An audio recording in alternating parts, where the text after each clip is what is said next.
आदाब कश्मीर न्यूज के साथ मैं हूं मुनाज़्ज़ा शाह। नेशनल कॉन्फ्रेंस और पीडीपी ने उनकी पार्टियों के कारकुनों को हरासा करने और हिरासत में लेने का इल्जाम लगाया है। एनसी उम्मीदवार आगा सईद रूहुल्लाह ने एक पोस्ट में लिखा कि एनसी कारकुनों को कल से पुलिस गिरफ्तार कर रही है। आगा ने कहा कि उन्हें एआर राथर जैसे सीनियर साथी का फोन आया जिन्होंने सरार शरीफ से कारकुनों की गिरफ्तारियों के बारे में बताया। उन्होंने ये भी कहा कि खान साहब और चाडोरा के साथियों की भी इसी तरह की कॉलें आई हैं। आगा ने कहा कि एनसी कारकुनों और पीडीपी के कारकुनों की भी फौरी रिहाई चाहते हैं। पीडीपी उम्मीदवार वहीदुर रहमान पर्रा ने लिखा कि माजी में कश्मीर ने अलहदगी पसंदों के कहने पर बाइकआउट का तजुर्बा किया, लेकिन आज उसी तरह के मंजर का मुशाहिदा किया जा रहा और एडीजीपी रैंक के एक आईपीएस अफसर पर मुबैना तौर पर एहलकारों को हिदायत दे रहे हैं कि वो पीडीपी कारकुनों को हिरासत में ले और हरासा करके पोलिंग की शरह को कम करे। वहीद का कहना है कि इस तरह की कार्रवाइयां भारत के नहीं बल्कि मुल्क दुश्मन अनासिर के मफादात की तकमील करती है।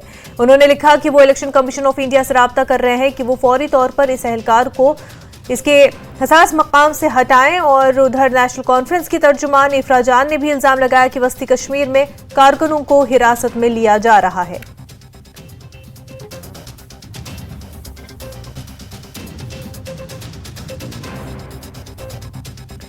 श्रीनगर से नेशनल कॉन्फ्रेंस के उम्मीदवार आगा सईद रूहुल्लाह मेहदी ने एक प्रेस कॉन्फ्रेंस के दौरान इल्जाम लगाया कि पार्टी के कारकुनों को गिरफ्तार किया जा रहा है और इस बारे में उनको हर कोने से फोन आ रहे हैं, जो कि इंतहाई अफसोसनाक है। उन्होंने कहा कि अगर इलेक्शन कमीशन ऐसा होने देता है तो फिर ये उन पर सवाल उठता है। उन्होंने कहा कि वो पुलिस से दरखास्त करते हैं कि वो एनसी तमाम कारकुनों और बाकी जमातों के कारकुनों को भी रिहा करे ताकि जमहूरियत मजबूत हो। उन्होंने कहा कि ये चीजें जमहूरियत की रूह के खिलाफ है, जिन्हें हम फौरी तौर पर रोका जाना चाहिए। और पार्टी के सीनियर लीडर अली मोहम्मद सागर ने कहा कि मजाक है कि अल्ताफ बुखारी भी कह रहे हैं कि उनके कारकुनों को गिरफ्तार कर लिया गया। इसके इंस्टीट्यूशंस के तई सीरियस है। Are they serious about it? Are they serious about the institutions and functioning of the democracy? अगर वो सीरियस है तो ये किस तरह की इंटिमिडेशन है? पुलिस फोर्स को यहाँ पे इस्तेमाल करना to tilt the logistical support या लॉजिस्टिकल ग्राउंड, इस वक्त पे जो ये कोशिश की जा रही है। आपको पता है इलेक्शन कैंपेनिंग के बाद वो सारा दारोमदार लॉजिस्टिक्स पे होता है to turn that into polling, actual polling. और लॉजिस्टिक्स में सबसे इंपॉर्टेंट एलिमेंट आपके वर्कर्स होते हैं, आपके पॉलिटिकल पार्टीज के एजेंट्स होते हैं, पोलिंग बूथ के एजेंट्स होते हैं। ये लॉजिस्टिक्स के बैकबोन होते हैं और इसी को टारगेट किया जा रहा है ताकि ये लॉजिस्टिक सपोर्ट जो है ऑर्गेनाइजेशन का ये कमज़ोर किया जाए। और जो पोलिंग परसेंटेज हम समझते थे बढ़ जाएगी, जिसके ज़रिए से लोग अपनी ओपिनियन जाहिर करेंगे, एक तो उस पर भी ये स्ट्राइक कर रहे हैं। दूसरा जो एक फेथ होती है लोगों की, उस फेथ को और ज़्यादा कमज़ोर कर रहे हैं। 2019 के बाद इन्होंने कोई कसर छोड़ी नहीं थी, 5 अगस्त को इन्होंने कोई कसर छोड़ी नहीं थी कि इन इंस्टीट्यूशन से बिल्कुल अब उम्मीद खत्म हो जाए। हम अपनी तरफ से एक लास्ट रिजॉर्ट है हमारी आखिरी कोशिश है। पार्लियामेंट इलेक्शन के जरिए हम वो स्पेस क्रिएट करने की कोशिश कर रहे थे जिससे हम पॉलिटिकली बात कर सके, इस डेमोक्रेसी को स्ट्रेंथन कर सके, जिसका हमें वादा दिया गया था। अब बदकिस्मती ये है कि ये पुलिस स्टेट तो पहले से ही था ही 2019 से। अब इलेक्शन कमीशन की निगरानी में भी, चूंकि इस वक्त एडमिनिस्ट्रेशन की जिम्मेदारी ज्यादातर अकाउंटेबिलिटी इलेक्शन कमीशन की बनती है। जब लोग वो डल नहीं कहेंगे ये 4-5 आदमी हैं तो इसके खिलाफ कार्रवाई करो। दफा 144 लगाया, हमारे वर्करों को, हमारे हल्का प्रेसिडेंटों को बुला के रहा थाने पर, उनकी भी इज्जत है। अगर इस तरह होगा कैसे? ऑलरेडी हमारे मुल्क में जमहूरियत को बहुत धक्का लगा, अभी और ऐसे धक्के लग के तो मेरे ख्याल में ये मुल्क को बदनाम करते हैं। इस तरह नहीं होना चाहिए। और बाकी जो जमातें कह रहे हैं, मुझे हंसी आई, अल्ताफ बुखारी साहब भी कह रहा है कि उसके भी अरेस्ट किए गए हैं। ये एक बड़ा जोक है आज के दिन का कि उसके भी अरेस्ट किए गए हैं। जरा वो नाम बताए। उसके यहाँ तो सारी जो गवर्नमेंट ऑफ इंडिया के जो अफसर आते हैं वो उसके घर जाते हैं, वो डीसी को बुलाता है, वो इनको घर बुलाकर अपने काम करवाता है। मौके पे जाकर कहता है ये काम ये करो, इस तरह करो। जो बीजेपी की BTC-D टीम है, इनसे भी जब उनको तस्लीह हो गई है तो अब इन हरमों में उधर आए हैं कि वो चाहते हैं कि इलेक्शन में बाधा पड़े। अपनी पार्टी के सदर अल्ताफ बुखारी ने इल्जाम लगाया कि श्रीनगर पार्लिमानी नशिस्त में उनके कारकुनों, वोटरों, लोगों को हिरासत में लिया जा रहा है। कई मकामात पर पार्टी के लोगों को गिरफ्तार किया जा रहा है। और उन्होंने कहा कि नेशनल कॉन्फ्रेंस और पीडीपी की इंतजामिया के दरमियान बहुत गहरे ताल्लुकात है और वही लोग ये सब कर रहे हैं। उन्होंने कहा कि रिवायती पार्टियां अपनी ताकत का इस्तेमाल कर रही हैं। बुखारी ने कहा कि पीडीपी उन पर क्या इल्जाम लगाएगी, वो खुद बीजेपी की गोद में बैठी है। देखिए साहब, आप जाइए और थानों में, आप तो मीडिया हो, इंडिपेंडेंट हो, आप जाइए देखिए थानों में किसके वर्कर बांधे हैं। जाइए ना, मैं आपको कहता हूं, आप जाइए थानों में देखिए किसके वर्कर बांधे हैं। अगर कोई आज कहता है ये पीडीपी का वर्कर है, वो तो आज मेरा वर्कर है। पीडीपी कहां है जमीन पे है कहीं? ये तो खुद कहती हैं पीडीपी से लोग अपनी पार्टी में बने, तो वर्कर भी तो हमारा ही है। वो कहां पीडीपी का वर्कर रहा? उसको इस नाते उठा रहे हैं कि नहीं जनाब ये अपनी पार्टी के साथ क्यों गया। यहाँ खान साहब में ओपन गुंडागर्दी चल रही है। यहाँ हमारे एजेंट्स को थ्रेटन किया जा रहा है कि लाश आपकी भेज देंगे जो अगर पोलिंग स्टेशन पे आए। क्या गुंडागर्दी का राज है? यहाँ कल आपने देखा होगा पीडीपी की चीफ क्या कह रही हैं, किसके वहां पे कह रही हैं। उनको लगता है हमारे पास जबान नहीं है। नाम ले लूं कहां पर किस अफसर से बात कर रही हैं, रिकॉर्डिंग सुनाऊं? कुछ नहीं कह रहे हैं law and order, law and order, law and order. क्या लॉ एंड ऑर्डर में कहीं कोई प्रॉब्लम है? किस जगह लॉ एंड ऑर्डर में प्रॉब्लम है? यहां तो लोग अमन पसंद लोग हैं, हर जगह ऐसा ही करवा रही हैं। दोनों लोग लगे हुए हैं इसमें लगे हुए हैं। क्यों? जो जिनको परमिशंस देने या नहीं देने वो तो इन्हीं लोगों को देने हैं जो एडमिनिस्ट्रेशन में इन लोगों से। क्यों? यहाँ तो 70 साल से नेशनल कॉन्फ्रेंस और पीडीपी यही दो जमातें रही हैं। तो अगर कोई सरकारी नौकरी में कुर्सी पे बैठा हुआ वो तो यही लोग हैं। पीपल्स कॉन्फ्रेंस के जनरल सेक्रेटरी मौलवी इमरान रजा अंसारी ने कहा कि उनको मुख्तलिफ इलाकों से पार्टी के कारकुनों को पुलिस की जानिब से थानों में तलब करने की इतलात मिली थी। अंसारी ने कहा कि उन्होंने इस बारे में पुलिस से भी बात की, ताहम पुलिस की जानिब से इस बारे में वजाहत आनी बाकी है। अंसारी ने कहा कि कल श्रीनगर में इंतखाब होने वाले हैं और वो दुआ करते हैं कि पुरअमन तरीके से इंतखाबात मुनक्किद हो। अंसारी सोनवारी में इंतखाबी मुहिम के तहत मौजूद थे। हर एक जगह से ये फ़ोन आ रहे हैं, मेरी अपनी कॉन्स्टिट्यूंसी से फ़ोन आ रहे हैं। हर एक जगह से ये है कि जो लोकल पुलिस है वो लोगों को क्वेश्चनिंग के लिए पुलिस स्टेशनों में बुला रही है। तो हमने इस पर, हमारी पार्टी ने इस पर प्रेस कॉन्फ्रेंस भी दी है और हमने पुलिस से भी बात की है। हमने उनको कहा है कि ये क्या वजह है कि इलेक्शन के 4 दिन रह गए हैं और डिफरेंट पार्टीज़ के वर्कर्स उठ रहे हैं। तो उनसे अभी क्लेरिफिकेशन आनी है, लेकिन we are in touch with our workers कि ताकि हमें वो निशानदेही कह रहे हैं कि कहाँ ये ऐसा हो रहा है। हमारी मैसेज यही है कि पीसफुल इंशाल्लाह ये जो इलेक्शन है ये पीसफुली कंक्लूड हो और जो भी बेस्ट है। देखिए हमारा अपनी पार्टी के साथ श्रीनगर में और बाकी जगहों पर हमारा इलाहाक और जो हमारी जो कोalition, जो हमारा एक किस्म का ये है अलायंस है, वो अपनी पार्टी के साथ है। हमने लोगों को हमेशा अपील की है कि जोक दर जोक आएँ और वोट डालें और अपने कैंडिडेट को कामयाब करें। बारामूला लोकसभा हल्के के लिए नेशनल कॉन्फ्रेंस के उम्मीदवार उमर अब्दुल्ला ने सोपोर और रफियाबाद में कई रोड शोज किए और अवामी जलसों में शिरकत भी की। पहला जलसा सोपोर के ज़ेनागीर इलाके के मलपुरा में मुनक्किद हुआ और उन्होंने बड़ी तादाद में लोगों से खिताब किया। इरशाद रसूल कार समेत पार्टी के दीगर रहनुमा सीनियर कारकुनान मौजूद थे। उमर ने सेलो और सोपोर के दीगर इलाकों में रोड शोज किए और बहरामपुरा में भी एक अवामी रैली का इनेकाद किया। मुसलसल बारिश के बावजूद उमर ने बड़े इज्तिमा से खिताब किया। उमर ने अवाम की जमात से की हिमायत मांगी और उन्होंने कहा कि पिछली हुकूमत के दौरान लोगों के हकूक़ छीन लिए गए। उन्होंने कहा कि हमारे नौजवानों के पास नौकरियां नहीं हैं और अवाम को जिन मसाइल का सामना है उनको मद्देनजर रखते हुए तमाम मसाइल के हल के लिए अच्छे उम्मीदवार का इंतखाब करना चाहिए। उन्होंने रफियाबाद के वितरगाम, लदूरा, नादिहल में भी अवामी जलसों से खिताब किया। चाहता हूँ आपकी तरफ से एक मौका, मैं आपकी नुमाइंदगी और आपकी खिदमत करना चाहता हूँ हिंदुस्तान के उस सबसे बड़े ऐवान में जहाँ पिछले 5 साल से हमें सिर्फ तबाही और बर्बादी मिली है और हमारी बेहतरी कहीं पे हुई नहीं। मुझे इस बात का एहसास है कि हमारे नौजवान भाई जो है, बहनें जो है, वो बेरोजगारी के शिकार है। यहाँ पे तरक्याती काम जो है वो ना होने के बराबर है। सियासी तौर जो है हमें गुलाम बनाने की कोशिश की जा रही है। इक्तिसादी तौर भी हमारी माली हालत खराब है। इन हालात में जो है बहुत जरूरी है कि आप अपना वो नुमाइंदा दिल्ली भेजें जो आपकी आवाज वहाँ बुलंद कर सके, जो आपके लिए बात कर सके। हमसे जो 2019 से छीना गया हम वो दोबारा वापस हासिल कर सके।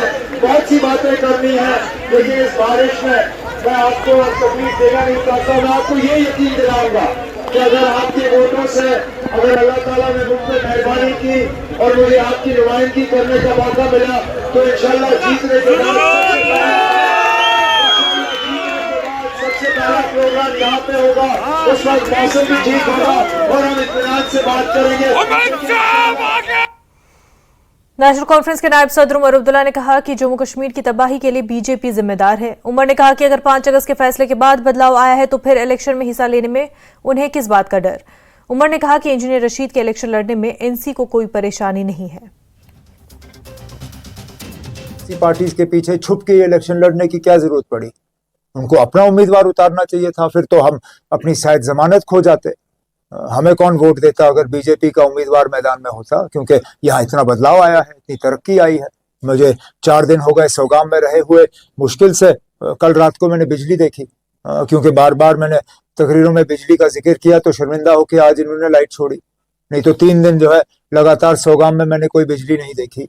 बाकी यहाँ का हाल हम सब जानते हैं। कल मैं केरन से होके आया, सड़क की हालत, मेरी गाड़ी जो है मुझे मालूम है मेरी गाड़ी पे क्या गुजरी। वहाँ मोबाइल फोन का टावर है, टावर का सिग्नल दिखता है लेकिन मोबाइल फोन चलते नहीं है। इसी तरह बाकी जगहों में भी यही हाल है। लेकिन मैं फिर उसी बात पे आता हूँ कि अगर सारा कुछ बेहतर है और इतना बदलाव आया है तो बीजेपी के उम्मीदवार मैदान में क्यों नहीं? क्योंकि अगर बीजेपी के उम्मीदवार मैदान में होते उनकी जमानत नहीं बचती। अब जहां तक आपने बाकी मुल्क की बात की, बाकी मुल्क को फैसला करने दीजिए, 4 जून को नतीजा पता चल। पीपल्स कॉन्फ्रेंस के सदर सजाद गनी लोन ने नेशनल कॉन्फ्रेंस पर निशाना साधते हुए कहा कि जम्मू कश्मीर की तबाही के लिए नेशनल कॉन्फ्रेंस जिम्मेदार है। उन्होंने उमर अब्दुल्ला पर सवालिया अंदाज में कहा कि वो इक़्तिदार के लिए सब कुछ बेचते हैं, मगर सजाद गनी लोन अपने वालिदैन की इज्जत करते हैं, इसलिए वो अपने वालिद की तस्वीर इलेक्शन बैनर पर नहीं लगाते। लोन का कहना था कि उमर अब्दुल्ला पीपल्स कॉन्फ्रेंस के जलसे जुलूस देखकर डर गए, इसलिए वो पीपल्स कॉन्फ्रेंस पर तनकीद करते हैं। लोन ने एक भारी अवामी जलसे से खिताब किया।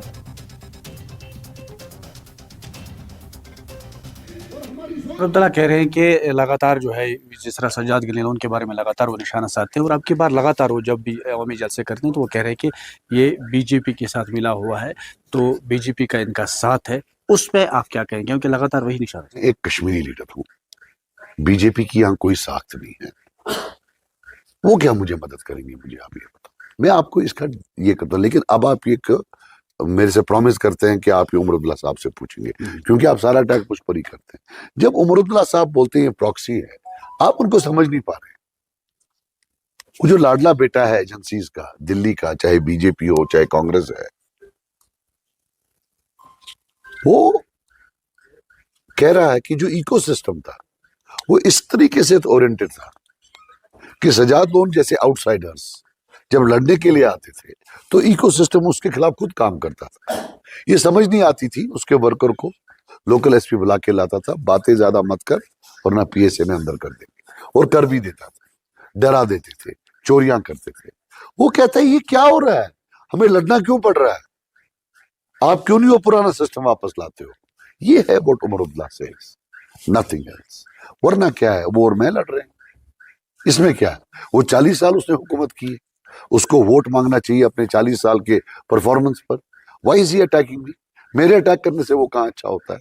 मैंने 2.5 साल में एनिमल हस्बेंड्री मिनिस्टर था, कोई बड़ी तोप तो नहीं था। वो तो दादा भी चीफ मिनिस्टर, पहले प्राइम मिनिस्टर, फिर चीफ मिनिस्टर, बाप चीफ मिनिस्टर, खुद चीफ मिनिस्टर, एमपी कितनी दे रहा है। मैं 2.5 साल में मैंने इतने पाप कर लिए कि सब मेरी वजह से खराब है। Let him defend his governance, वो अपनी गवर्नेंस को डिफेंड करे। Why is he talking about me? मेरा क्या लेना?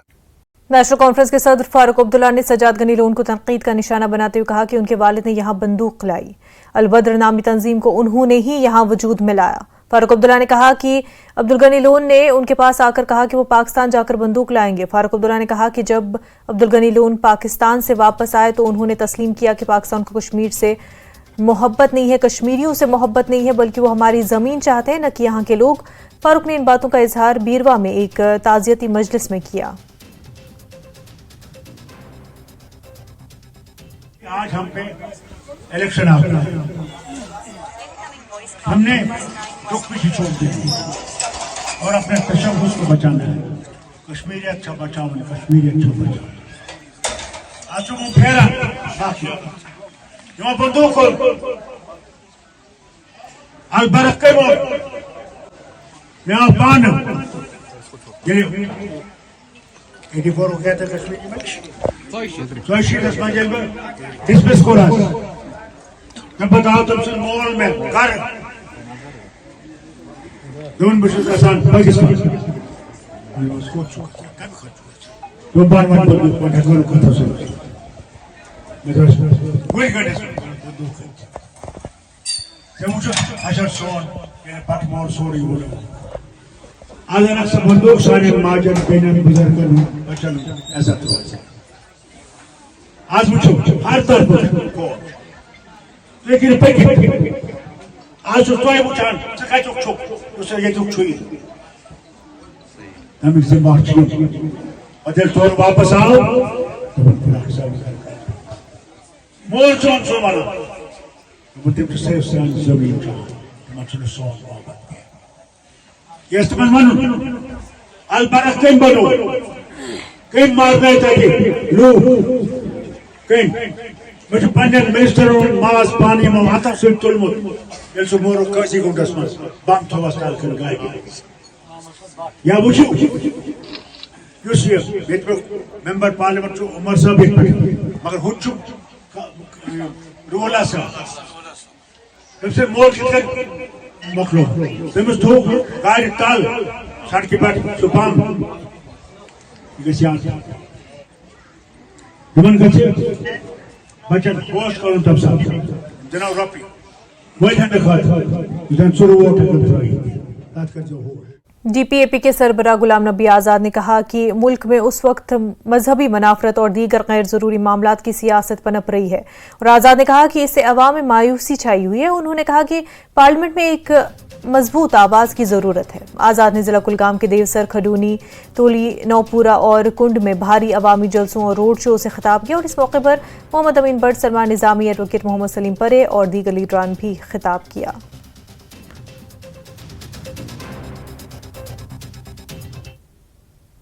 राजनीति का हिस्सा, पॉलिटिक्स का हिस्सा रहा हूँ गुज़िश्ता 45-50 बरस से, लेकिन इतनी अनसर्टन और इतनी पेचीदा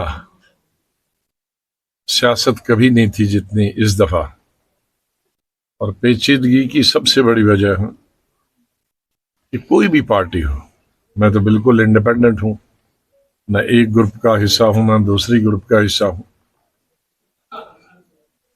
कोई भी सियासी पार्टी मुल्क में या मुल्क दरपेश जो मसाइब हैं, मुश्किलात हैं, चाहे वो महंगाई के हों, चाहे बेरोजगारी के हों, बेकारी के हों, अस्पतालों की बात करें, डॉक्टरों की बात करें, स्कूलों की बात करें, उस मुद्दे पर एक भी सियासी पार्टी, एक भी नहीं, न तो इलाकाई पार्टियां और न ही नेशनल पार्टियां उसके बारे में बहस कर रहे हैं। तो सब हुकूमत बनाने का तो दावा करते हैं, लेकिन किस बुनियाद पे और किसके लिए हुकूमत, जिनके लिए हुकूमत चाहिए उनका तो कुछ कहना चाहिए किसी ने, वो कोई नहीं कहता। ये सियासत अच्छी नहीं है और मजहब को असली फ्रंट बनाया जा रहा है, चाहे एक तबका हो या दूसरा तबका, एक सियासी पार्टी हो दूसरी सियासी पार्टी हो, मजहब पर ज्यादा जोर है और डेवलपमेंट पर और जो लोगों की तकलीफें हैं उन पर बहुत कम। क्या आपको लगता है जम्मू कश्मीर लद्दाख में कुछ बदलेगा आइंदा दिनों इंतखाबात के बाद, या अगर पार्लियामेंट में तो कोई खास बदलेगा नहीं कुछ, लेकिन असेंबली में अलबत्ता जरूर बदलाव आएगा, असेंबली के बाद बदलाव आएगा। जो असेंबली के ज़ेर महदूद चीजें हैं वो जरूर बहुत बदलाव लाएगा। खबरों का सिलसिला आगे भी जारी रहेगा, लेकिन उससे पहले एक छोटा सा ब्रेक।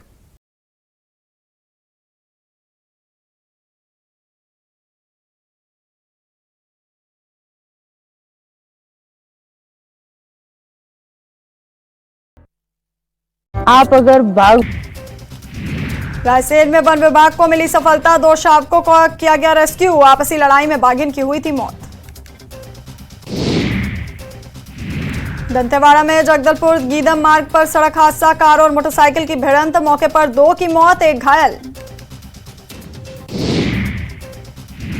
मुंगेली में मतदान की गोपनीयता भंग करने का मामला, आरोपी के खिलाफ मामला दर्ज, सिटी कोतवाली क्षेत्र का मामला। अंबिकापुर में भालू के हमले में महिला घायल, तेंदुपत्ता तोड़ने जंगल में गई थी महिला, घायल के अस्पताल में किया गया भर्ती।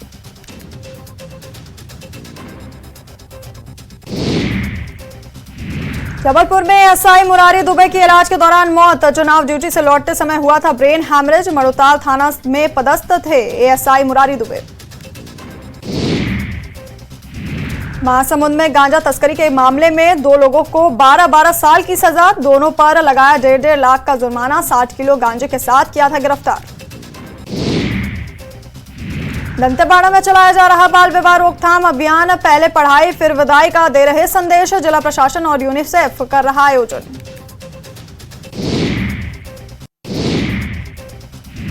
रायपुर में सड़कों पर बेलगाम बाइकर्स, चलती बाइक पर खड़े होकर स्टंटबाजी का वीडियो आया सामने। जशपुर में तेज रफ्तार 4 गाड़ियां आपस में टकराई, बस, कार, मेटाडोर और ट्रेलर आपस में टकराए, हादसे में 6 लोगों को आई चोट। जांजगीर में वन विभाग की टीम ने की छापेमारी, पुलिस ने 75 लाख की इमारती लकड़ी और मशीन जब्त की, अवैध रूप से संचालित आरा मिल को किया गया सील। बिलासपुर में अटल आवास में चाकूबाजी की घटना, युवक और महिलाओं पर चाकू और लाठी बेल्ट से किया हमला, आपसी विवाद में हुई मारपीट। छिंदवाड़ा में रिंग रोड पर पिकअप और ट्रक की टक्कर में 3 तस्कर और 11 गायों की मौत, पुलिस प्रशासन जांच में जुटा। भोपाल में 3 युवकों के डूबने से मौत, घोड़ा पछाड़ डैम पर पार्टी मनाने गए थे 7 युवक, बिलखारिया क्षेत्र का मामला। कोंडागांव में चलते ट्रक में लगी आग, जगदलपुर से रायपुर जा रहा था ट्रक, आधे घंटे में आग पर पाया गया काबू। खंडवा में 2 मकानों में लगी भीषण आग, सारा सामान जलकर हुआ खाक, आग की चपेट में आया घर के आभूषण और सामान।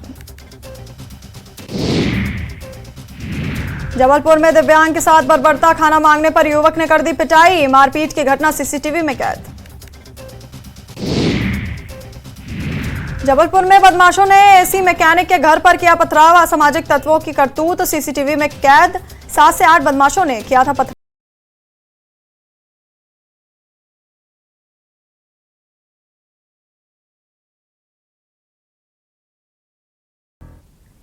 ब्रेक के बाद आपका खैर मकदम है। लोकसभा इंतखाबात के चौथे मरहले के लिए कल 10 रियासतों और मरकज के जेर इंतजाम इलाकों की 96 सीटों पर वोटिंग होने वाली है। श्रीनगर लोकसभा सीट के लिए भी कल पोलिंग होगी और इस लोकसभा सीट पर 24 उम्मीदवारों की किस्मत का फैसला 17,24,000 वोटर करेंगे और 52,100 कश्मीरी पंडित वोटर भी उनमें शामिल हैं। इन वोटरों में से लगभग 2,18,000 से 20 बरस की उम्र के लोग हैं और जो पहली मरतबा हक़ रायदही का इस्तेमाल करने वाले हैं। पोलिंग के हवाले से सिक्योरिटी के सख्त इंतजाम किए गए हैं। इस सीट पर नेशनल कॉन्फ्रेंस के आगा सईद रूहुल्लाह, पीडीपी से वहीदुर रहमान पर्रा, अपनी पार्टी के मोहम्मद अशरफ मीर के दरमियान है मुकाबला समझा जा रहा है। डीपीएपी के आमिर भट्ट भी मुकाबले में है। बीजेपी ने कोई उम्मीदवार खड़ा नहीं किया है।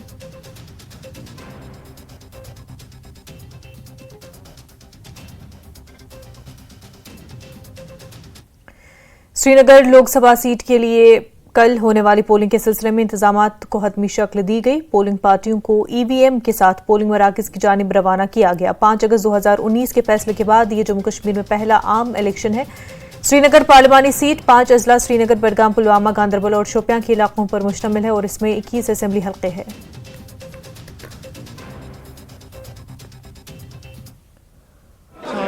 सिमिलरली अगर आप देखेंगे श्रीनगर में ही 3.5 लाख से ज्यादा इलेक्टोरेट जो है वो वुमेन है। जब तक वुमेन पार्टिसिपेट नहीं करेंगे तब तक हम जमहूरियत मजबूत नहीं होगी। इसलिए आपके माध्यम से और ये जो हमने मैसेज भेजा है पिंक पोलिंग स्टेशन का, पीडब्ल्यूडी का, ग्रीन पोलिंग स्टेशन का और यूनिक पोलिंग स्टेशन का जो मैसेज है वो यही मैसेज है कि दैट वुमेन भी आए, वो भी पार्टिसिपेट करे और इस इलेक्शन को सक्सेसफुल बनाए। Deputy commissioner Srinagar doctor Bilal Mohiuddin Bhatt ने कहा कि इलेक्शन को लेकर तमाम जरूरी इंतजाम मुकम्मल हैं और उन्होंने तमाम लोगों से दरखास्त की कि वो जमहूरियत को मजबूत करने के लिए अपना वोट डालें। उन्होंने कहा कि पोलिंग अमला और पोलिंग स्टेशन समेत जरूरी रस्त वोटिंग के लिए तैयार है और इस बार हम वोट रूम में जोश खरोश देखा जा रहा है। उम्मीद है कि वोटिंग का फीसद बढ़ेगा। हम वोटिंग का इक़दार एक इंतहाई खुशाइंद और मुनफरिद कदम है। इससे बेहतर मैसेज जिसको हम कहते हैं कि no voter should be left behind और इंक्लूसिव इलेक्शन और डेमोक्रेसी को इंक्लूसिव बनाने के लिए इससे अच्छा मैसेज नहीं है जो आज इलेक्शन कमीशन के द्वारा ये यूनिक इनिशिएटिव्स लिए गए हैं। देखिए, definitely we are expecting a good voter turnout. जो रहा है 2019 में या 2014 उससे पहले भी हमारी जो पूरी जो प्रोसेस है उसमें बहुत सारे इनिशिएटिव्स हमने लिए। मैं कहूँगा जैसे जो systemic voter education and electoral participation के प्रोग्राम्स है, हर किसी यूनिवर्सिटी में, कॉलेज में, हायर सेकेंडरीज में, हाउसिंग सोसाइटीज़ में और पूरे मार्केट्स में हम लोगों ने ऐसे प्रोग्राम्स किए जहाँ पर हम लोगों ने वोट की अहमियत को लोगों तक पहुँचाया और बताया कि कितना ज़रूरी है, स्पेशली यंग वोटर्स जो हमारे साथ जुड़े हुए हैं। We are expecting a good response. Srinagar के HMT ज़ेनकोट में integrated command and control room बनाया गया है और इस कंट्रोल रूम का मकसद 13 मई को होने वाली इंतखाबी सरगर्मियों पर नजर रखना है। श्रीनगर पार्लिमानी हल्के में 2410 स्कूल पोलिंग स्टेशन बनाए गए हैं। कंट्रोल रूम के इंचार्ज रियाज अहमद भट्ट का कहना है कि कंट्रोल रूम से हर पोलिंग स्टेशन की निगरानी की जाएगी। इसके साथ साथ सोशल मीडिया पर भी नजर रखी जाएगी। ऐसे कंट्रोल रूम्स बनाने का मकसद पोलिंग के इनकाद में शफाफियत लाना है।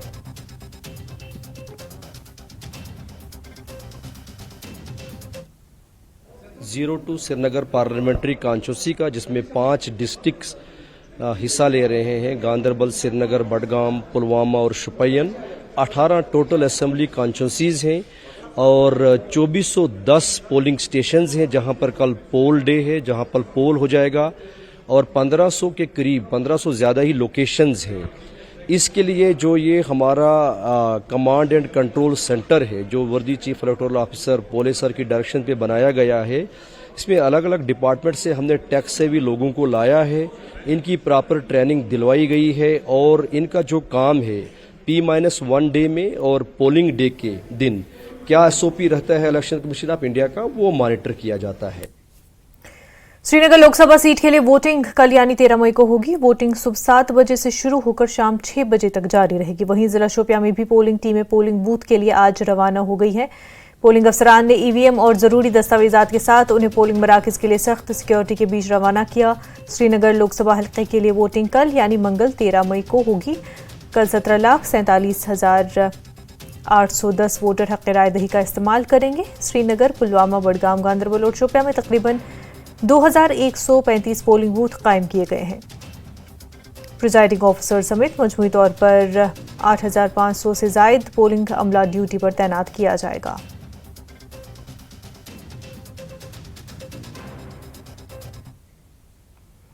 लोकसभा इंतखाबात 2024 के अहसन इनेकाद को यकीनी बनाने के लिए इंतखाबी टीमों को गांदरबल के तमाम 260 पोलिंग स्टेशनों पर कामयाबी के साथ तैनात किया गया है।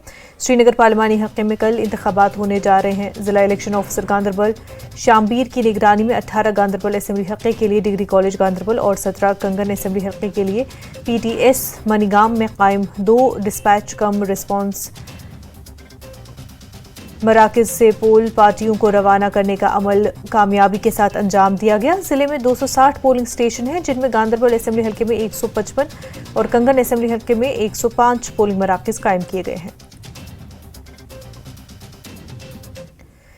जम्मू कश्मीर की श्रीनगर लोकसभा सीट के लिए दिल्ली में 4 पोलिंग स्टेशन बनाए गए, जहां माइग्रेंट अपने हक़ राय दही का इस्तेमाल करेंगे। तमाम पोलिंग अमला और सिक्योरिटी एहलकारों को जम्मू कश्मीर हाउस से जरूरी दस्तावेजात बशमूल EVM मशीनों के साथ रवाना कर दिया गया है। जम्मू कश्मीर हाउस, दिलशाद गार्डन, नजफगढ़ और शालीमार बाग में कायम पोलिंग मराकज पर अपने वोट का इस्तेमाल किया जा सकता है।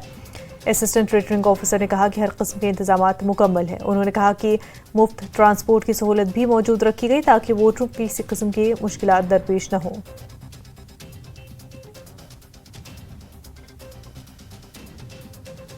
इंतजामात हैं, क्या कुछ रहने वाला है? हमने अभी जो तैयारी हमारी तरफ से पूरी है, जैसे अभी पोलिंग स्टाफ के लिए जो गाड़ी निकल रही है ये दिलशाद गार्डन के लिए। अभी पहले जो गाड़ी निकली है नजवी गार्ड के लिए, इसके साथ जो सिक्योरिटी फोर्सेस पूरी साथ हमारी जो एस्कॉर्ट कर रही हैं, साथ साथ जा रही हैं इनको वहाँ स्टेशन तक। उधर बाकी कल की तैयारी जो सुबह इनका मार्क पोल शुरू होगा, उसके बाद 7 बजे जो वोटिंग शुरू हो जाएगी इनकी। और हमें होप करते हैं कि मैक्सिमम पार्टिसिपेशन इस बार जो वोटिंग की होनी चाहिए। अरविंद जी, कितने वोटर हैं दिल्ली में जो श्रीनगर सीट के लिए कल जो अपने हक रायदही का इस्तेमाल करेंगे? कल के लिए जो हमारे पास टोटल 491 वोटर्स जो करेंगे, वो आगे कल जब शाम तक जो होगा उसमें पता चलेगा कि कितनी वोटिंग परसेंट है। अभी तक लगभग कितने वोटर आ चुके हैं? वोटर जो इसमें श्रीनगर हमारी जो पार्लियामेंट्री कॉन्स्टिट्यूंसी में 491 ही है। थ्रू एम फार्म हुआ है ना, क्योंकि एम फार्म सिर्फ इधर दिल्ली के लिए था इस बार। तो सभी जो अलग अलग जो हमारे जैसे उधर के हैं, द्वारका के हैं, नजफगढ़ के हैं, अलग अलग लोकेशंस के हैं, सभी ने, किसी ने स्टेशन जेके हाउस ऑफ किया, किसी ने दिलशाद गार्डन किया, किसी ने नजफगढ़ के लिए किया और किसी ने शालीमार बाग के लिए। बहुत से ज्यादा वोटिंग हो जाती है। हमने सबों को बोल दिया ज्यादा से ज्यादा वोटिंग दीजिए। श्रीनगर पुलवामा सीट के लिए वोटिंग के अमल में कश्मीरी माइग्रेंट वोटरों की हमवार और बड़े पैमाने पर शिरकत को यकीनी बनाने के लिए इलेक्शन कमीशन की तरफ से तमाम इंतजाम किए गए। तकरीबन 52,000 कश्मीरी माइग्रेंट वोटर वोट डालने के अहल हैं। उनमें से 25,260 मर्द वोटर और 26,340 खवातीन वोटर हैं। इलेक्शन कमीशन ने कश्मीरी माइग्रेंट वोटरों के लिए 28 पोलिंग स्टेशन कायम किए हैं, जिनमें से 23 बूथ जम्मू, 4 दिल्ली और 1 उधमपुर में कायम किया गया। पोलिंग को पुरअमन तरीके से यकीनी बनाने के लिए खातिरखा सिक्योरिटी को यकीनी बनाया गया। इसमें पोलिंग स्टेशन ए और बी क्रिएट हुए हैं। हायर सेकेंडरी स्कूल जगती है, मैं कैंप कमांडेंट हूँ, तहसीलदार हूँ यहाँ पे लगा हुआ, और जो भी रिक्वायर्ड फैसिलिटीज़ होनी चाहिए वोटर्स के लिए वो यहाँ पर अरेंजमेंट कर दिया गया है। सिक्योरिटी के अरेंजमेंट भी कर दिए गए हैं। पोलिंग पार्टीज भी पहुँच चुकी हैं और कोई भी अगर कोई शॉर्टकमिंग होगी we will facilitate all the polling parties in order to ensure maximum polling. Presiding officers और पोलिंग स्टाफ जो है वो यहाँ पर पहुँच चुका है और जो भी इलेक्शन कमीशन की गाइडलाइंस हैं वो ये फॉलो करेंगे और हम भी जो हमें ड्यूटीज़ असाइन की गई हैं हम भी अपनी ड्यूटीज़ जो है वो डिस्चार्ज करेंगे। खबरों का सिलसिला जारी रहेगा, लेकिन उससे पहले एक छोटा सा ब्रेक।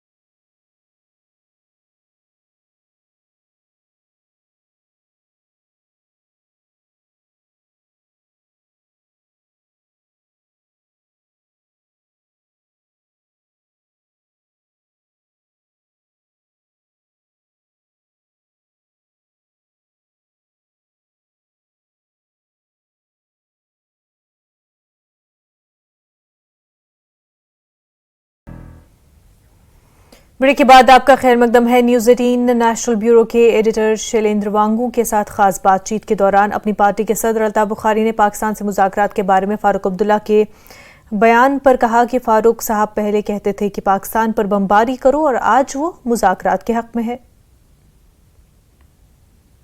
लेकिन चर्चा को लेके बार बार ये बात होती है कि बातचीत होनी चाहिए, जिससे इनफैक्ट हमने उमर साहब का भी स्टेटमेंट देखा है, फारूक साहब का भी स्टेटमेंट देखा है जहां पे वो कहते हैं पाकिस्तान से बातचीत होनी चाहिए। तो क्या आप इस बातचीत के हिमायती हैं? मैं देखिए जी 2 चीजें बताता हूं। फारूक साहब वही हैं जो कहते थे बमबारी करो, पाकिस्तान पे बमबारी करो। आज वो कहते हैं बातचीत करो। लेकिन what is his locus stand in this? मेरा कोई लोकस स्टैंड नहीं है। इनके वाले तो करके आए दिल्ली में एग्रीमेंट, फॉरेन अफेयर्स, कम्युनिकेशन और डिफेंस गवर्नमेंट ऑफ इंडिया को दिया। तो इसमें कहा, ये तो दिल्ली इनको मुद्दा देती है बोलने के लिए, वरना इनका क्या लोकल स्टैंड है उसमें? What is their local stand? किस स्टेट का कोई चीफ लीडर आपको बोलता है पाकिस्तान से क्या करना है? तो आप ये कह रहे हैं दिल्ली के इंस्ट्रक्शंस हैं ये? दिल्ली कहलवाती है इनसे भी, ऐसे क्या है, हर चीज चलती है यहाँ।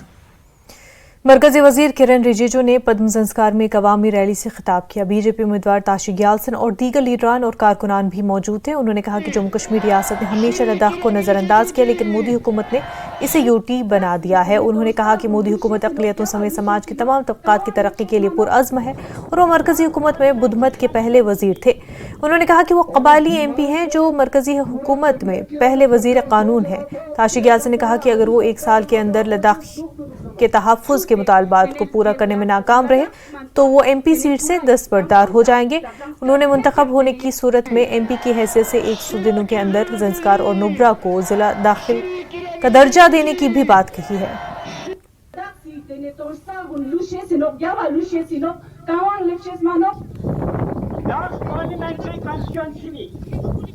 और उस डिमांड को बहुत बड़ा स्टेटमेंट है कि अगर उनको मौका मिला तो 100 डेज में जो संस्कार का मुद्दा हो वो कंप्लीट होंगे। देखिए, जो कैंडिडेट हमारा जो आज यहाँ लद्दाख उतरा है वो मैन ऑफ कमिटमेंट है।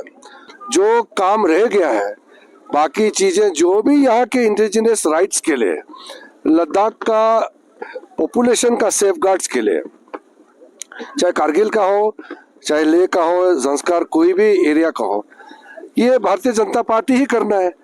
आप एक पल के लिए सोचिए कि कांग्रेस MP बनेगा या कोई इंडिपेंडेंट MP बनेगा, वो सिर्फ भाषण नहीं दे सकते हैं, काम तो कर नहीं सकता है।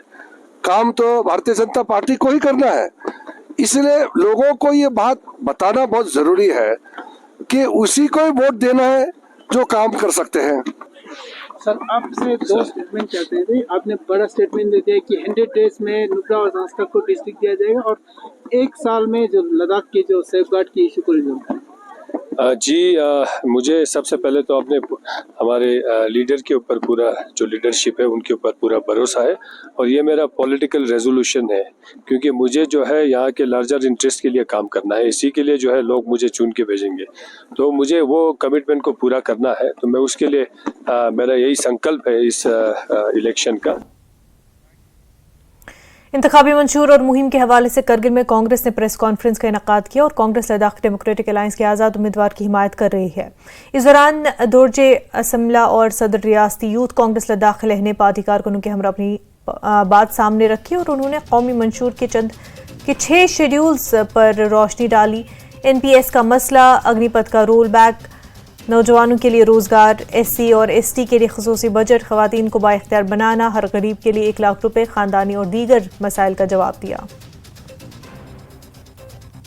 लोगों के आने जाने से, कुछ लोगों के रहने नहीं रहने से बल्कि पार्टी और सशक्त होता है सर। इससे पता लगता है कि कौन उसूल पे चलने वाले लोग हैं, कौन उसूल पे चलने वाले लोग नहीं हैं, कौन ईमानदार लोग हैं, कौन ईमानदार लोग नहीं हैं, कौन पार्टी के साथ जब कुछ नहीं होता खड़ा रहता है और कौन पार्टी के साथ जब सबसे जब शुरू होता है, आगाज होता है जब जंग का, जब इलेक्शन शुरू होता है, तो उस टाइम पे कौन पार्टी के साथ खड़ा रहता है, वो हमें पता लग जाता है। उससे पार्टी और सशक्त होता है, लोग फिल्टर होते हैं, तो उसी हिसाब से पार्टी चलेगा सर। कल मैं पार्टी में रहूं ना रहूं, कल मेरी सोच बदल जाए, कांग्रेस की सोच वही रहेगी, सेक्युलर का, इंक्लूसिव का, कोई कौमी जज्बे का रंग दे के हम किसी इलेक्शन को जीतने वाली पार्टी में से नहीं है। हम औरतों की, विमेन की हिस्सेदारी को हम बहुत सीरियसली लेते हैं, हम यूथ की हिस्सेदारी को बहुत सीरियसली लेते हैं। जहां जिस पार्टी में, जिस डिस्ट्रिक्ट लेवल पे हो, चाहे स्टेट लेवल पे हो या नेशनल लेवल पे हो, जिस पार्टी में यूथ और विमेन की हिस्सेदारी नहीं होगी वो ज्यादा देर चलेगा नहीं, वो कुछ देर बाद इंडिपेंडेंट। वादी कश्मीर की एक उभरती हुई मुसन्निफा ताबिंदा मंजूर की पहली तहरीर करता किताब गोल्डन हेज की रस्मी इजराई अंजाम दी गई और इस सिलसिले में सागर कल्चरल फोरम जुकुर की जानिब से अगलरपटन में एक अदबी तकरीब मुनक्किद हुई और इसमें वादी कश्मीर के सरकर्दा अदीबों, शोरा और दीगर शख्सियात ने शिरकत की। तकरीब में रीजनल डायरेक्टर दूरदर्शन काजी सलमान मेहमान खसूसी थे।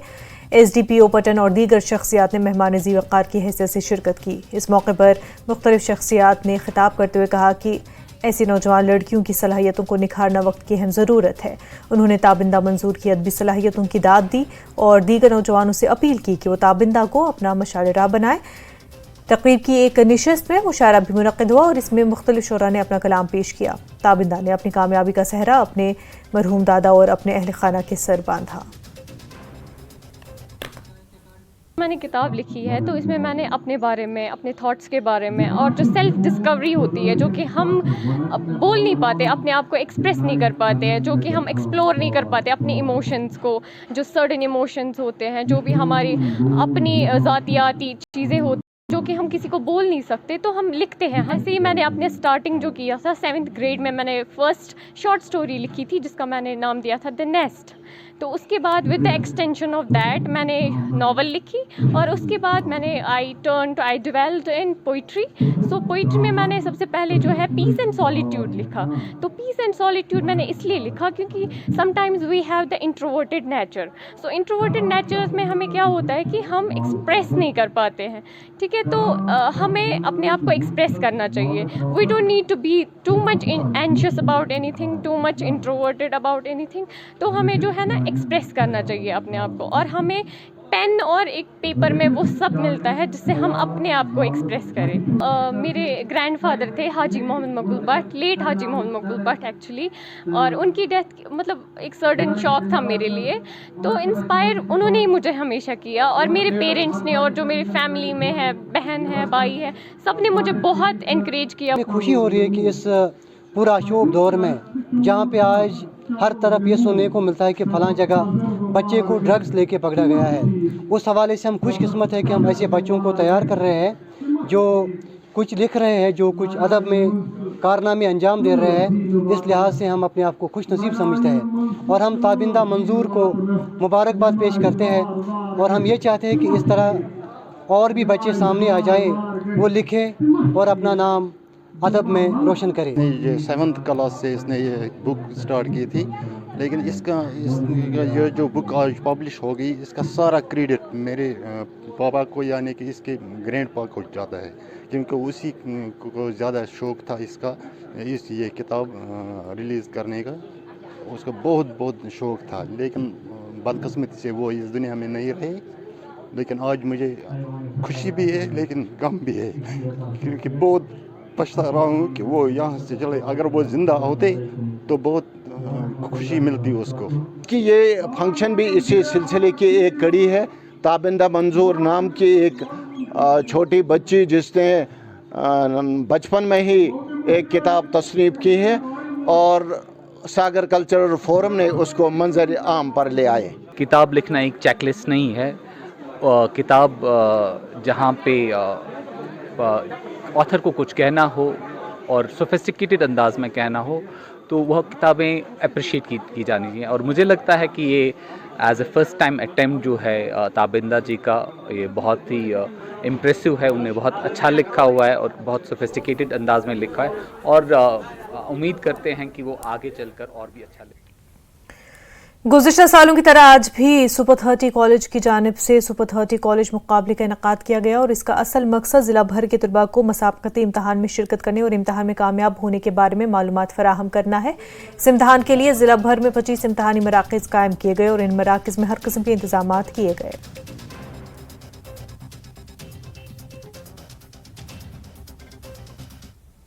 और फ़ोन चलाते, उससे ज़्यादा जो अभी हमने यहाँ पे एग्ज़ाम दिया, वहाँ जो क्वेश्चन अटैम्प्ट किए, जो नॉलेज गेन हुई, कुछ क्वेश्चन हमें नहीं आते थे, कुछ आते थे, पर जो ना भी अटेंड हुए उनकी बारे में एटलीस्ट नॉलेज आई, पता चला कि कम्पिटिटिव एग्ज़ाम कैसे आगे होते हैं। एक एग्ज़ाम से स्टार्ट किया, अब एक से दूसरा, दूसरे से तीसरा, यही तो एक स्टार्टिंग है हर एक स्टूडेंट के लिए कि वो पहले एक छोटे एग्ज़ाम से स्टार्ट करें, फिर बड़े तक वो UPSC का करेगा, उससे एक्सपीरियंस होगा कि कैसे एग्ज़ाम लेना है। जितने आदतें हमने किए, इससे हमें ये पता चलता है कि हमें बड़े बड़े कॉम्पिटिटिव एग्जाम्स में जाके कैसा मतलब एग्ज़ाम आएगा, उसका हमें पैटर्न थोड़ा सा समझ आया। और हम चाहते हैं कि सुपर 30 वाले हर साल ऐसा एग्ज़ाम रखें, इससे हमें एक्सपीरियंस होगा कि हम बड़े बड़े टॉप लेवल के एग्ज़ाम्स पे जाके हम कैसा करेंगे। इस एग्ज़ाम से हमें जो है फर्स्ट एक लेवल था हमारे से, वो पता चली कैसे OMR शीट्स को पढ़ते हैं, कैसे हम जो है कॉम्पिटिटिव एग्ज़ाम्स में कैसे MCQs को पढ़ते हैं, और ये एग्ज़ाम से हमें जो है आगे जो हम और जो मेन एग्ज़ाम होते हैं उसमें एक्सपीरियंस मिल जाता है। तो ये एग्ज़ाम जो है इससे हमारी नॉलेज बहुत ज़्यादा कि बच्चों को यहाँ पे OMR शीट देखने को मिलेगी, ये बहुत बड़ी बात है।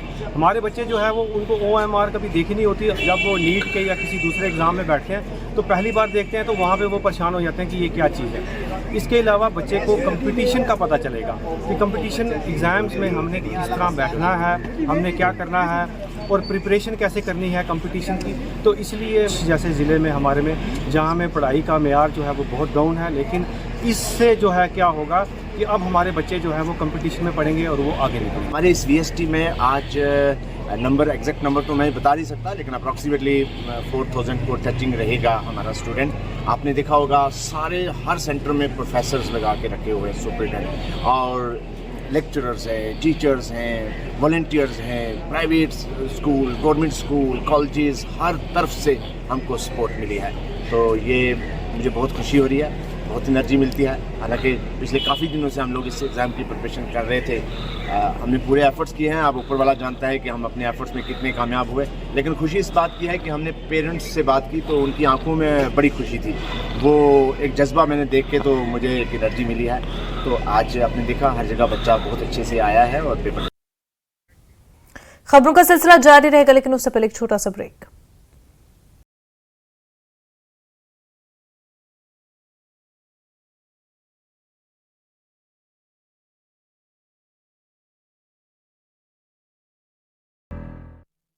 पॉलिसी बाजार से आईपीएल में ऑनलाइन सट्टा खेलने वाला एक आरोपी गिरफ्तार। फरार एक आरोपी की तलाश जारी। साइबर सेल और करंजी पुलिस की कार्रवाई। दतिया में युवक की दिन दहाड़े हत्या। भांडेर चरंगांव रोड में पर मिली युवक की रक्त रंजित लाश। भांडेर थाना क्षेत्र की घटना। कोरबा में छप्पर तोड़ 7 लाख नकदी सहित जेवरात की चोरी। रिश्तेदार के यहां शादी में गया था परिवार। बालको नगर थाना क्षेत्र का मामला। बलौदा बाजार में दर्दनाक सड़क हादसा।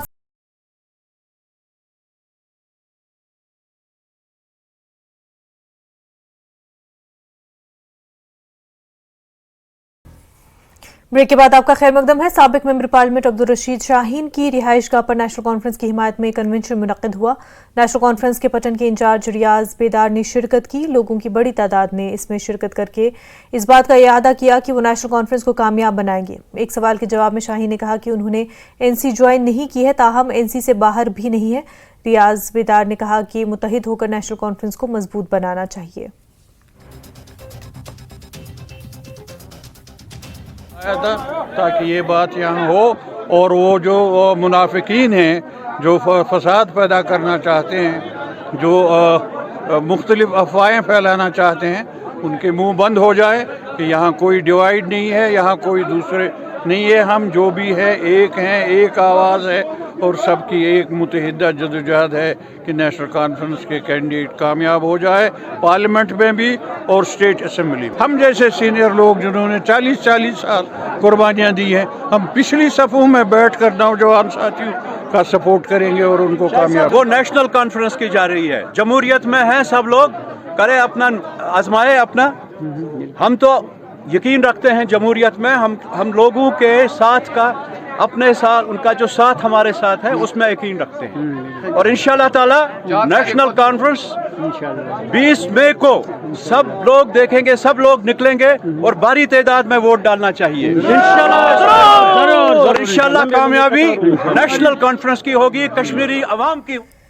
जम्मू कश्मीर अपनी पार्टी के उम्मीदवार बढ़ाए अनंतनाग राजौरी सीट जफर इकबाल मनहास ने कहा कि उनकी पार्टी आइंदा इंतखाबात के लिए तैयार है। उन्होंने कहा कि अपनी पार्टी को अवामी हिमायत हासिल है, ताहम लोगों के मसाइल को मद्देनजर रखने की ज़रूरत है।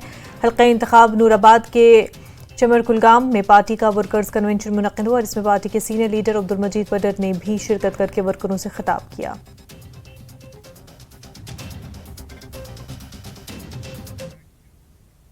सरहदी मकाम गुलमर्ग में 2 रोज़ा मेगा स्वीप प्रोग्राम जश्न जमहूरियत इख्तिताम पजीर हुआ। म्यूजिकल कॉन्सर्ट, शजरकारी मुहिम और स्पोर्ट्स के मुख्तलिफ मुकाबले मुनक्किद हुए। अवाम की भरपूर शिरकत देखी गई।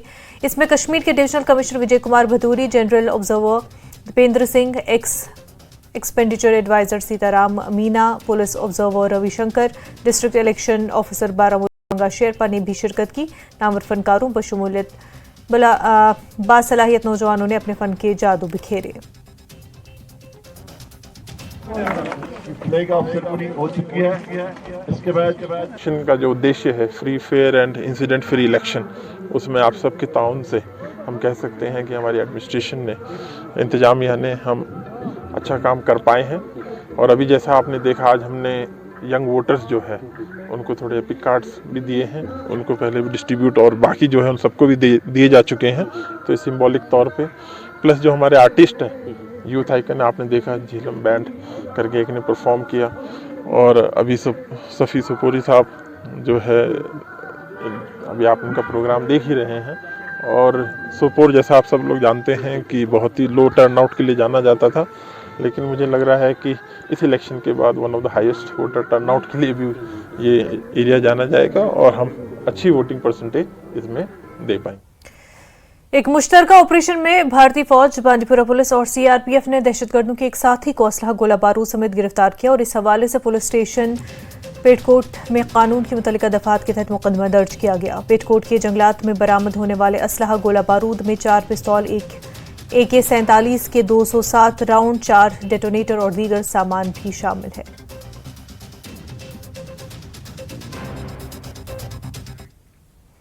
इस बीच सिक्योरिटी फोर्स ने जिला रियासी में भी एक मुश्तरका कार्रवाई के दौरान दहशतगर्दों की एक कमीनगाह को तबाह किया। रियासी के माहूर इलाके में दहशतगर्दों की कमीनगाह को तबाह किया गया और असलहा, गोला बारूद बरामद किया गया। कमीनगाह से 9 IEDs, 3 पिस्तौल और दीगर हथियार भी बरामद हुआ। कोटबधन जंगलाती इलाके से हथियार और गोला बारूद बरामद किया गया है। मशहूर फिल्मसाज मधुर भंडारकर वादी कश्मीर की सैर पर है। न्यूज़ 18 नेशनल ब्यूरो के एडिटर शैलेंद्र वांगू ने भंडारकर से खुसूसी बातचीत की और कश्मीर में उनके तजुर्बे के बारे में जाना। हम इस वक्त कश्मीर के खूबसूरत नगीन लेक के किनारे हैं और हमारे साथ पद्मश्री मधुर भंडारकर जो कि फिल्म मेकर है। इस वक्त कश्मीर में आपका बहुत बहुत स्वागत है। सर, आप इससे पहले भी कश्मीर आ चुके हैं, आप कई बार यहाँ पे आ चुके हैं। पिछले सालों के मुकाबले आखिरी बार आपने बताया 2004 में आए थे। नहीं, मैं आया था, मैं 2009 से आ रहा हूँ, लगातार आ रहा हूँ कश्मीर में। और मेरे ख्याल से 2023 में भी आके गया था, 2022 में भी आके गया था। 2000 तब से लेके 2008 से 2009 से लेके अभी तक 2024 तक क्या बदलाव आप देखते हैं यहाँ पर माहौल को लेकर? बहुत बदला है मेरे ख्याल से। जितना मैं पहले आता था, बहुत ही मैंने जिस तरह से टूरिज्म मैंने देखा है पिछले, मेरे ख्याल से 14-15 साल हो गए मुझे कश्मीर में आते आते, चाहे वो गुलमर्ग हो, पहलगाम हो, चाहे श्रीनगर हो, तो बहुत परिवर्तन देखा है, बहुत मैंने चेंजेस देखे हैं। और पिछले 4-5 साल में तो मैं आ रहा हूँ, मैं 20 में भी आया था, 21 में भी आया था, 23 में भी आया था, 22 में आया था, सॉरी 23 नहीं आ पाया मैं। तो बहुत परिवर्तन देखा मैंने, देखा टूरिज्म का अपसर्ज बहुत हुआ है और लोग इंटरनेशनली भी और हमारे भारत से भी सब प्रकार के लोग जो है इधर आ रहे हैं और बहुत अच्छा लगता है इंटरेक्शन करके, मिलके। और टूरिज्म बहुत बड़ा हुआ मैं कहूँगा। लोकल्स को बहुत मुझे लगता है एक खुशी है, क्योंकि मेरे ख्याल से जिस तरह का यहाँ पे काम हो रहा है, जिस तरह से यहाँ पे डेवलपमेंट हो रहा है, जिस तरह से मेरे ख्याल से लोगों को काम मिल रहा है जो लोकल्स है, वो मेरे ख्याल से बहुत ही परिवर्तन है उसमें। एज ए फिल्म मेकर आप क्या देखते हैं? देखिए, पिछले कुछ महीनों के अंदर हम देख पा रहे हैं कि बहुत सी फिल्मों की शूटिंग यहाँ हुई है, बड़े बड़े सितारे यहाँ पे आके शूट कर रहे हैं। तो आपको लगता है एक बार फिर से बॉलीवुड जो है वो कश्मीर का रुख कर रहे हैं? डेफिनेटली बहुत। देखिए, हम लोग बचपन में 70s 80s की फिल्म देख के हम लोग बड़े हुए, और जितनी पिक्चरें होती थी उस वक्त पे, राजेश खन्ना साहब की, अमित जी की, शम्मी कपूर साहब की, तो हम लोग ये सब पिक्चर देख के बड़े हुए। और बीच में फिर जब अनरेस्ट हुआ था 90s की हम बात करें, तो थोड़ा सा शूटिंग रुक गई थी, वहां पे शूटिंग नहीं हो रही थी। लेकिन मेरे ख्याल से अभी जो मैंने पिछले 6-7 साल में जो देखा, मैंने परिवर्तन जो आया है बहुत। और मैं कहूंगा कि ये बॉलीवुड के अलावा, हम लोग बार बार कहते हैं बॉलीवुड इस फिल्म इंडस्ट्री नहीं है, मैं कहूंगा इंडियन फिल्म इंडस्ट्री है ये। कश्मीर से कन्याकुमारी तक हर को, मैं तो चाहूंगा लोकल फिल्म मेकर भी, यहाँ का कश्मीरी फिल्म मेकर भी वो फिल्में बनाना चाहिए उनको। आप अगली फिल्म की शूटिंग कब करेंगे? यहाँ पे कोई लोकेशंस आपने देखी हैं, आप फिल्म यहाँ पे शूट करना चाहेंगे? देखिए, मेरी ख्वाहिश है डेफिनेटली, मेरी जो फिल्म होती बहुत ही जैसे मेट्रो सेंट्रेड होती है। मेरे पास अगर कोई ऐसा सब्जेक्ट आएगा और या मेरे पास ऐसा कुछ, चाहे लव स्टोरी हो, चाहे वो लोकल कहानी हो, यहाँ पे ऐसा मुझे लगेगा कि एक फिल्म बनानी है, तो मैं डेफिनेटली बनाऊंगा फिल्म। हमसे बात करने के लिए बहुत बहुत शुक्रिया। तो ये थे मधुर भंडारकर, कैमरा पर्सन फिरोज के साथ Shailendra Wangoo, news 18 network, Srinagar. Kashmir news में फिलहाल इतना ही, पर आप बने रहे न्यूज़ 18 जम्मू कश्मीर लद्दाख हिमाचल के साथ। आदाब।